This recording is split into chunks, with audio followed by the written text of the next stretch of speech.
नेक बानन जो जिक्र बुधाया तो सुभान अल्लाह। दोस्तों वक्त उन्हनि जा हूंदा आहिनि जन जे कननि के अल्लाह कुरान नसीब फरमाईंदो आहे। उहे बंदा उहे बाना सादतमंद आहिनि जन के अल्लाह घुराए पंहिंजे प्यारनि जी महफ़िल में विहारींदो आहे। जमात गौसिया के तारुफ जी मोहताज कोन्हे का।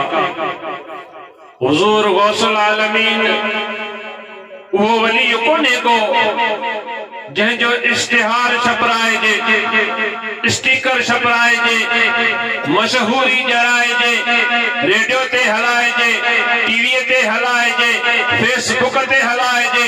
अल्लाह जा बानड़ा ही सब तरीका हाणे निकता आहिनि। हुजूर गौसल आलमीन अल्लाह जो वो वली हुआ जे ज़माने में न रेडियो हो, न टीवी ही, न इश्तिहार हो, न फेसबुक हो, न लाउड हो, न स्पीकर हो, न सवारी ही, न जीप हुई, न मोटर हा, का शइ कोन हुई। पर 800 साल खां वठी अल्लाह जे ज़माने जो ज़िक्र हलंदो थो अचे।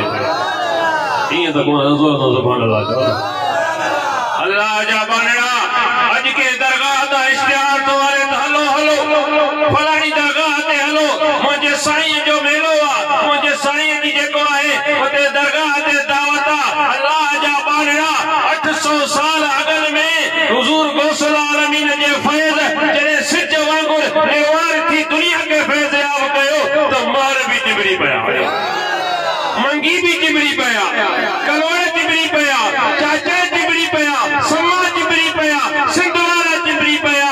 भागण वारा जेके जेके दुनिया में हा उन्हनि खे अल्लाह गौसल आलमीन नसीब फरमाए। खुशफहमी हर माण्हू खे हूंदी आहे। को माण्हू 8वीं सदी में गौसल आलमीन जो मुखालिफ थियो, कुछ कोन करे सके। 9वीं सदी में के दरगाहों निकलियो, के पीर निकला, के आलिम निकला, पर गौसल आलमीन जो फैज़ रहंदो आहे। अल्लाह जा बानड़ा पाकिस्तान के ठहे 73 साल थियो। पाकिस्तान जी तारीख़ इहा आहे, उहा चइनि सूबनि ते मुश्तमिल आहे। हुजूर गौसल आलमीन के जेको रसूलुल्लाह जे सदके मकाम मिलियो आहे उहो को पाकिस्तान जे लाइ नाहे, हिंदुस्तान जे लाइ नाहे, अफ्रीका जे लाइ नाहे, अमेरिका जे लाइ नाहे, विच ओभर जे लाइ नाहे। अल्लाह जा बानड़ा अल्लाह रब्बुल आलमीन रसूलुल्लाह रहमत लिल आलमीन तो हुजूर गौसल आलमीन के डिवीजन जो पीर कोने को, के सूबे जो पीर कोने को, के मुल्क जो पीर कोने को, के लकब मौलाना जो, के उस्ताद दिनो, के शागिर्द दिनो, के दरगाह सनद दे छड़ी। अल्लाह जा बानड़ा 800 साल अगल में जॾहिं इश्तिहार ही कोन हा, वॾा वॾा आलिम पीर जो पाद शेखुल इस्लाम एड़ी सुभान अल्लाह कम कोन हला सुभान अल्लाह। इस्लाम जो शेख, इस्लाम जो बुजुर्ग, अल्लाह जा बानड़ा तौहीद कंहिंजी तौहीद के 120 साल थिया, कंहिंजी तौहीद के 130 साल थिया। ऐं गौसी फ़कीर तूं गाद मथे करे ॻाल्हाईंदो कर, तूं नओ कोन्हे को, तुंहिंजे तौहीद के 120 साल कोन थिया आहिनि, 800 साल खां वठी तूं मुआहिदा। जेको सिंधु दरिया खां रस्तो वटाए उनजी पंहिंजी मर्ज़ी आहे, पंहिंजी ज़मीन ग़ैर आबाद करे उनजी मर्ज़ी आहे। अल्लाह जा बानड़ा कल भी मूंसां गॾु गौसिया जमात जा फ़कीर हा, उहे पढ़नि पिया, ज़िक्र पिया कनि, समय पिया कनि। मां उन्हनि खे क़ुरान ऐं हदीस जी रोशनी में ॿुधायो, इहा हवा जेका गुज़रे थी इहा भी क़यामत जे ॾींहुं शाहिदी, इहा हवा भी शाहिदी ॾींदी त ही गौसी फ़कीर ला इलाहा इल्लल्लाह जो ज़िक्र करण वारा आहिनि। ये गौसी फकीर रसूलुल्लाह जो शान करण वारा आहिनि। ये गौसी फकीर नबी सरदार जे उन बचड़े जे मोहब्बत वारे पैगाम के बिना फर्क जे घर घर पहुंचाइन था पिया। अल्हम्दुलिल्लाह तव्हां असां उहे खुश नसीब आहियूं जिन के नबी सरदार जे सदके में अल्लाह सुब्हानहू व तआला कामिलन जी दामन नसीब फरमाई। ऐ महबूब के अल्लाह से फरमायो तो वलल आखिरतो खैरुल लक मिनल ऊला। ऐ महबूब हर ईंदड़ घड़ी तुझे लाइ पहिरीं खां बहितर। वो हुजूर गौसल आलमीन जो फैज़ सुभान अल्लाह। अरे जो दोस्त चवे तो भाई मां वॾो आलिम आहियां, मां गौस जी मुरीदी छॾी। अल्लाह जा बारड़ा गौसल आलमीन त पंहिंजी जाइ ते आ। असांजे लाड़काणे जे परियां हिकु अहिड़ी दरगाह आ जंहिंखे दुनिया सेवण जे नाले सां सुञाणींदी आहे। ज़ोर सुभान अल्लाह चओ। अल्लाह जा बारड़ा गौसल आलमीन जा फ़कीर कलंदर शहबाज उहो अल्लाह जो वली आहे जंहिंजी मक़बूलियत, जंहिंजो मक़ाम, जंहिंजो रुतबो, जंहिंजी इज़त पाकिस्तान वारा छा पूरी दुनिया कंदी आहे। कलंदर के इल्म कोन हो, कलंदर आलिम कोन हो, कलंदर जेको फैज़ वारो कोन हो। कलंदर दुनिया के ॾेखारियो त मां 100 शहंशाहनि जी उमिरि जो भले हुजां, मां के वटि पढ़ियुसि सिखियुसि किताब पढ़िया, पर गौसल आलमीन का वधीक का दामन कोन्हे का। गौसल आलमीन का वधीक का दामन कोन्हे का। तेरे करे के बुजुर्ग चयो न, जंहिं गौस मिठे सां प्यार कयो ते पंहिंजो बेड़ो पार कयो। ईअं त ज़ोर सुभान अल्लाह चओ। जंहिं गौस मिठे सां प्यार कयो ते पंहिंजो बेड़ो पार कयो। 7 सालनि में जेको हाफ़िज़ बणियो तॾहिं आहे असांखे वणियो। जेके वणियो हथ वधीक सुभान अल्लाह चओ। 7 सालनि में जेको हाफ़िज़ बणियो तॾहिं आहे असांखे वणियो।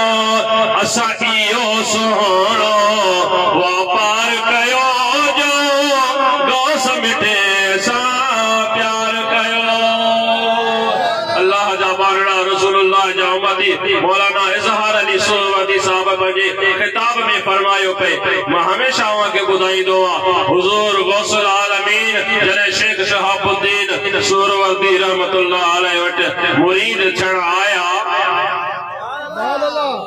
तो जॾहिं फैज़ मिलियो साईं अव्हांखे ॿुधायो। पोइ हुज़ूर गौसल आलमीन के शेख शहाबुद्दीन सुरवती रहमतुल्लाह अलैहि फरमायो, जॾहिं को मुरीद थींदो आहे या शागिर्द थींदो आहे, गानो ॿधाईंदो आहे त उहो मिठाण कराईंदो आहे, उहो मिठाण कराईंदो आहे। ऐं गौसल आलमीन तो तां हर शइ माफ़ आहे, असां मिठाण बि तोखे पाण कराईंदासीं। फ़कीर अली बख़्श सुभान अल्लाह चवे। हुज़ूर गौसल आलमीन जा फ़कीर शेख शहाबुद्दीन सुरवती रहमतुल्लाह अलैहि हुकुम फरमायो त थाली अची वञे, ॾाढ़ो अची वञे, छुरी अची वञे। हज़ारहा खलीफ़ा, हज़ारहा फ़कीर मौजूद हा। हुज़ूर गौसल आलमीन चयो त ख़िदमतगारो अव्हां परे थी वञो, अॼु अहिड़ो महिमान आ जंहिंजे लाइ मां पाण तयार कंदुसि। को आम मेहमान कोने, को गवर्नर, को वजीर, को मुशीर, को आम मानू कोने। हुजूर गौसल आलमीन के हजरत शेख शहाबुद्दीन सुहरवर्दी फरमाया, बचा गौसल आलमीन सुरिया साईं हजरत शेख शहाबुद्दीन सुहरवर्दी वो डाड़ू छिलियो आ, डाड़ू जो दाणो दाणो थियो आ। हजरत गौसल आलमीन सामू अची वेठा आहिनि। जॾहिं सामू अची वेठा आहिनि, शेख शहाबुद्दीन फरमायो, बचा गौसल आलमीन हाणे वात खोल त पंहिंजे हथनि सां कराए। हाणे वात खोल त पंहिंजे हथनि सां कराए। हुजूर गौसल आलमीन वात खोलींदा विया। आशिक सुभान अल्लाह जवाब दे। हिकिड़ो दाणो, ॿियो दाणो, टियों दाणो, हिकिड़ो अहिड़ो दाणो आयो जो गौसल आलमीन के शेख शहाबुद्दीन सुहरवर्दी वात में कोन विधो, खणी करे साईं हेठि। शेख शहाबुद्दीन सुहरवर्दी जॾहिं दाणो हेठि रखियो, साईं जो रखण ऐं गौसल आलमीन जो हुन में हथ विछण। मुर्शिद रखियो मुरीद खणी वात में वेठो। शेख शहाबुद्दीन सुहरावर्दी फरमायो बच्चा गौसल आलमीन जेको तोखे खाराइणो हो वो खाराया है पियो, इहो तो तोखे खाराइणो ही कोन हो, इहो तू पंहिंजे वात में छो वेठो। खलीफा साईं सुभान अल्लाह, खलीफा अली में सुभान अल्लाह, सुभान अल्लाह, सुभान अल्लाह। वात में इहो छो वेठो। गौसल आलमीन चयो त साईं जेके मुर्शिद जो हथ लगे मां एड़ो मुरीद न आहियां जो उहा हेठ पई हुजे। तो मुर्शिद जो हथ इन में लगल आहे, इहा शइ हेठि पई हुजे, मुंहिंजो अहिड़ो ईमान कोन्हे ऐं फ़क़ीर मुबारक हुजे जो तोखे अहिड़ो पीर मिलियो आहे। शेख शहाबुद्दीन सुहरावर्दी छा फरमायसि, ऐं गौसुल आलमीन हे ॾाढो सॼो दीन हो, हे ॾाढो सॼो दीन हो। हिकिड़ो दाणो इहा दुनिया हुई, मां चवां पियो त तोखे सॼो दीन ॾेई छॾियां, दुनिया ढूंढा इहा परे हुजे। हाणे तो इहो दाणो खाधो आहे, मां तोखे मुर्शिद शहाबुद्दीन फरमाया तो क़यामत ताईं जेको तुंहिंजी गादीअ ते वेंदो त ग़रीब न हूंदो। क़यामत ताईं जेको तुंहिंजी गादीअ ते वेंदो उहो ग़रीब न हूंदो। अल्लाह जा बारणा ऐं गौसल आलमीन जा फ़क़ीर हुज़ूर गौसल आलमीन उहो अल्लाह जो कामिल वली आहे। तव्हां त ही शिकारपुर जा लखीअ जा लाड़काणे जा इन इलाइक़े जा माण्हू आहियो। मां थर पार कर नगर पार कर इन परे परे दाहिली वारनि इलाइक़नि में वञा पियो। साईं मोहम्मद आरिफ कुझु दोस्तनि सां साईं गाज़ी साहिब जेका तंज़ीम जो कमु कयो होसीं 2012 खां वठी असां गौसल आलमीन जो सिलसिलो शुरू कयोसीं। दोस्त चवंदा त साईं हाणे गौसल आलमीन कॉन्फ्रेंस थींदी, हाणे ये फ़क़ीर वरी मुनज़्ज़म थींदा।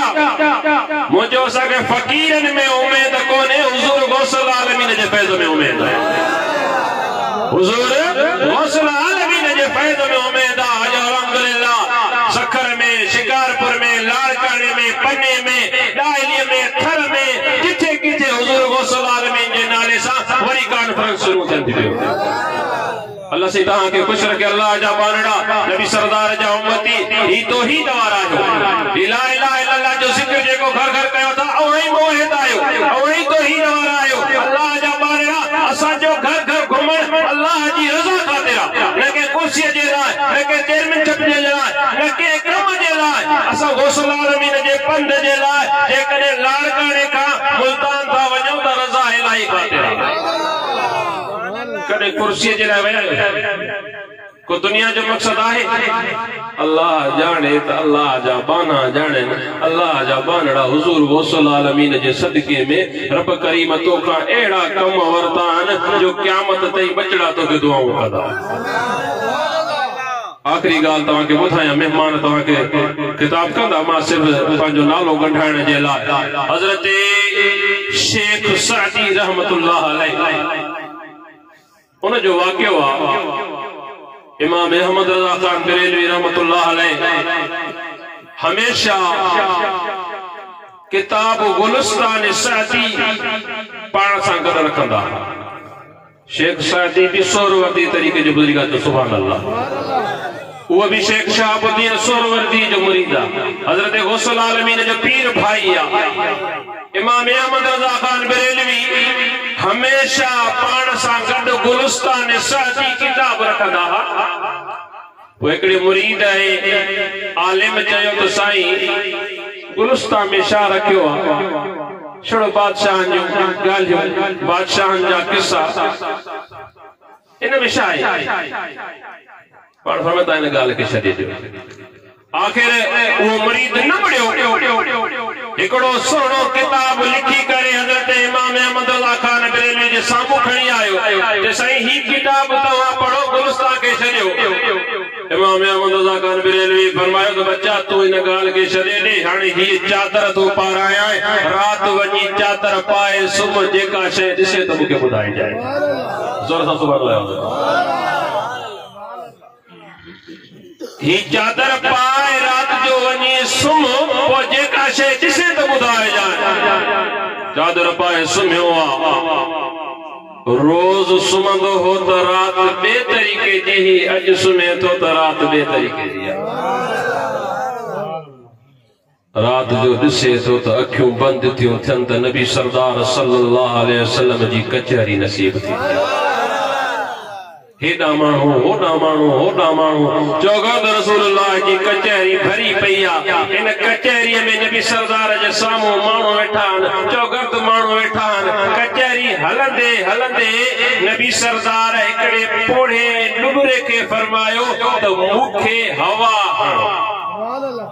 उन चादर लाहे करे ये जी पुराने जमाने में असां भी दरगाह ते पढ़ंदा थे उस्ताद मुफ्ती मोहम्मद मकी हणंदा से वो नबी सरदार के हवा हणन लगो। कचहरी एडी भरियल हुई जो उनके जाय न मिली। वो आलिम सगोरो जुतिन वाली जाय ते रही रहे। जॾहिं सुबुह जो आयो ॾाढो खिलंदो मुरकंदो, साईं तुंहिंजा एहसान तुंहिंजियूं महिरबानियूं जो तूं मूंखे या चादर अता फरमाई त नबी सरदार जी ज़ियारत नसीब थे। जो सुभान अल्लाह ज़ोर सुभान अल्लाह चओ। जेके नबी साईं जी ज़ियारत थे तो उनखां वधीक कहिड़ो भाग आहे। जे साईं मां नबी साईं जी ज़ियारत कई आहे। इमाम अहमद रज़ा खान फरमायो सिर्फ ज़ियारत कई थी, कीअं वेठे काथे वेठे छा ॾिठो त ॿुधा। जैसे अल्हम्दुलिल्लाह के जतिया कुर्ब थिया करार थिया। कचहरी तो सजी भरियल हुई, जाय कोन हुई। मूंखे जुतिन में जाय नसीब थिया, पर जुतिन जो खैर आ मूंखे दीदार थी वियो। ॿियो छा ॾिठो चइसई हलंदी कचहरी में नबी सरदार हिकिड़े पोढ़े खे चयो डुबरे खे त मूंखे हवा हण। उहो थी वही करे साईं खे हवा हणण लॻो।